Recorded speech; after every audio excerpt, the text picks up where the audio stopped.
کی توقیر اور یہ ہم سب اپنے دل و جان سے یہ چیز چاہتے ہیں.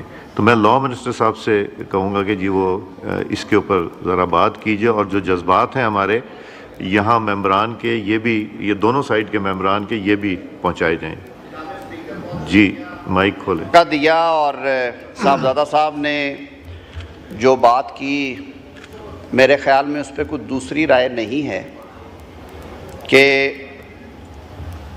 ہر مسلمان کے ایمان کا یہ حصہ ہے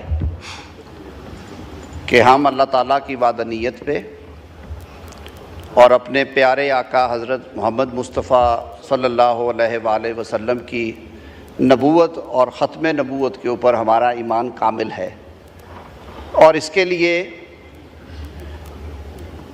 آقا کی حرمت کے لیے اور اپنے دین کی حفاظت کے لیے ہم میں سے ہر شخص کے رگوں میں دوڑنے والے لہو سے ہمیں یہ حرارت ملتی ہے کہ ہماری طرف سے کوئی ایسی بات نہ ہو جس سے گستاخوں کی حوصلہ افزائی ہو اور انہیں حوصلہ ملے کہ سرزمین پاکستان جو کہ کلمے کے نام پہ بنا ہے اس میں وہ اس طرح کے کام کر سکیں. لیکن میرے خیال میں جب بات آئین اور قانون کے دائرے میں آتی ہے تو ہم سب کو ایک باشعور اور ایک سنجیدہ شہری ہونے کی حیثیت سے یہ بھی فرض ہے کہ اس کو پہلے دیکھا جائے، پڑھا جائے، ڈسکس کیا جائے اور اس کے بعد اس کے اوپر رائے دی جائے. میرے بھائی ہیں، مجھے یاد ہے میرے کچھ ساتھی جو ہیں ان کے استاد بھی رہے ہیں، صاحبزادہ صاحب کے لاء پڑھا بھی ہے جناب نے. 295C کے حوالے سے جو بات ابھی کر رہے تھے، میں صرف ایک وضاحت، کیونکہ فلور آف ہاؤس پہ ہوئی ہے، بطور وزیر قانون میرا یہ فرض ہے. صاحبزادہ صاحب 295C صرف آقا محمد مصطفیٰ صلی اللہ علیہ وسلم کی ذات کے حوالے سے، باقی سیکشنز ہیں PPC میں، لیکن میں ایک تصحیح کرنا چاہتا تھا. انہوں نے بات کی آئین کو ری رائٹ کرنے کی، یہ بات بھی درست ہے، اور میں قانون کے طالب علم کی حیثیت سے یہ بات سمجھتا ہوں کہ عدالت کو، چاہے وہ عدالت عالیہ ہو یا عدالت عظمیٰ ہو، انہیں آئین کی تشریح کا اختیار جو ہے وہ تو پوری ایک براڈر کانسٹیٹیوشنل سکیم میں ہے، لیکن آئین کو ری رائٹ کرنے کا یا آئین کی حیت تبدیل کرنے کا یا آئینی شکوں میں لکھی ہوئی چیزوں کو ایک نیا رنگ دینے کا اختیار نہیں ہے. اور اسی وجہ سے یہ بحث بڑے عرصے سے چلی آ رہی ہے. ماضی میں بھی کچھ ایسے ڈیسیژنز آئے اور فیوچر میں بھی آئیں گے کہ under the colour of interpretation of the constitution تشریح کرتے کرتے ہم کئی دفعہ آئین ری رائٹ کر دیتے ہیں. مثالیں آپ کے سامنے ہیں. آرٹیکل 63A کے بہت سے جو کیا کہتے ہیں وکٹمز ہیں وہ اس ملک میں ہیں، کہ جس میں یہ لکھ دیا گیا فیصلے میں کہ جی ووٹ ڈالا جائے گا، گنا نہیں جائے گا اور ڈسکوالیفیکیشن بھی ہوگی. میں اس موضوع کے حوالے سے کوئی متنازع بات نہیں کرنا چاہتا. انہوں نے کہا کہ اسے ڈسکس کریں. جی بالکل کرنا چاہیے. اسے لاء اینڈ جسٹس کی کمیٹی میں اگر آپ ریفر کرتے ہیں کسی سٹیج پہ وہ ضرور دیکھیں. لیکن یہ بات بھی ہمیں سنجیدہ اور باشعور شہری ہونے کی حیثیت سے دیکھنی چاہیے کہ آیا ریاستی نظام کی موجودگی میں کسی کو یہ حق حاصل ہے کہ وہ قتل کا فتویٰ جاری کرے، اور وہ بھی منصف اعلیٰ کے بارے میں.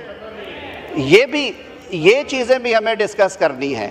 اور اسی لیے میں نے کہا کہ جب یہ باتیں ہم کرتے ہیں، ہمارے سینے منور ہیں، ہمارے ماں باپ نے ہماری تربیت کی ہے آقا کی غلامی کے لیے، اور ہماری جانیں حاضر ہیں ہمارے پیارے آقا کے لیے. لیکن جب یہ معاملہ آئین اور قانون کا آئے تو پھر جذبات کے ساتھ تھوڑا سا شعور اور عقل سے بھی سر ہم نے سوچنا ہے. اسی لیے میں عرض کروں گا کہ یہ ایک ایسا ایشو ہے جس پہ سارے ایوان کی ایک رائے ہے. یہ رائے بھی ہے کہ آقا کی حرمت پہ اگر آنچ آئے گی تو آواز بھی اٹھائیں گے، ہاتھ بھی اٹھائیں گے. لیکن یہ رائے بھی ہے کہ عقل اور ہوش کے ساتھ پہلے چیز کو پڑھا جائے گا، دیکھا جائے گا، پھر یہ ریاست کی ذمہ داری ہے کہ اس پہ وہ عمل درآمد کرے. کیا کرنا چاہتی ہے اس میں ریویو جائے گا، اس میں نظر ثانی جانی ہے، اس میں ریزولوشن جانی ہے، ہاؤس سے کیا جانا ہے یہ مشاورت کے بعد طے کریں. لیکن ریاست پاکستان میں کسی شخص کو یہ حق نہیں دیا جا سکتا کہ وہ گھر بیٹھ کے یا مجمع میں کھڑا ہو کے قتل کے فتوے جاری کرے. ہمارا ملک ایک قانون کے تابع ہے, آئین پاکستان میں ایک طریقہ کار درج کیا گیا ہے, اس کے اوپر ریاست کی زیرو ٹالرنس ہونی چاہیے. آج کوئی ایک زد پہ ہے, کل کو کوئی ایک اور زد پہ ہوگا, تو ہمیں اس پہ بھی بڑی کلیئرٹی کے ساتھ کھڑا ہونا پڑے گا. تو اس وضاحت کے ساتھ کہ یہ ایک ایسا قانونی ایشو ہے جس کو ڈسکس کرنے کے لیے زیادہ بہتر اور اپروپریٹ ہوگا اگر یہ ساری جماعتیں, اگر آپ جیسے بزنس ایڈوائزری کی ایک شکل ہے, ساری جماعتوں کی نمائندگی ہے, وہ اصحاب بیٹھ جائیں, لا اینڈ جسٹس کی کمیٹی کو سونپتے ہیں ذمہ داری, وہ بیٹھ جائیں اور اس کو ایگزامن کر لیں. کئی دفعہ پہلی ریڈنگ میں جب ہم چیزیں پڑھتے ہیں, میرے بڑے سینئر لائرز استاد بھی بیٹھے ہوئے ہیں یہاں پہ, ساری عمر اسی کام میں گزاری, کئی دفعہ فرسٹ ریڈنگ میں آپ وہ میننگز نہیں لے پا رہے ہوتے. تو یہ سارے اینگلز ہمیں دیکھنے چاہیے. سر یہ ایک بڑا ذمہ دار ایوان ہے, ایپکس فورم ہے, ملک کا سب سے بڑا ادارہ ہے پارلیمان میں, ہمیشہ کہتا ہوں.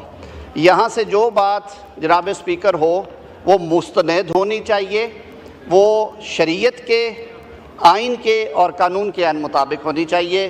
ہم سب کے جذبات ایک جیسے ہیں, لیکن جو میری عرض یہ ہوگی سب دوستوں کو کہ اسے ایک دفعہ ایگزامن کر لیا جائے, اس کے بعد اس پہ ایک ریزولوشن پاس کی جائے. وہ اب 4 دن بعد ہو سکتی ہے, 2 دن بعد ہو سکتی ہے, جو یہ ہاؤس ڈیسائیڈ کرے. بہت شکریہ. حنیف عباسی صاحب. بہت شکریہ جناب اسپیکر. حنیف عباسی صاحب. میں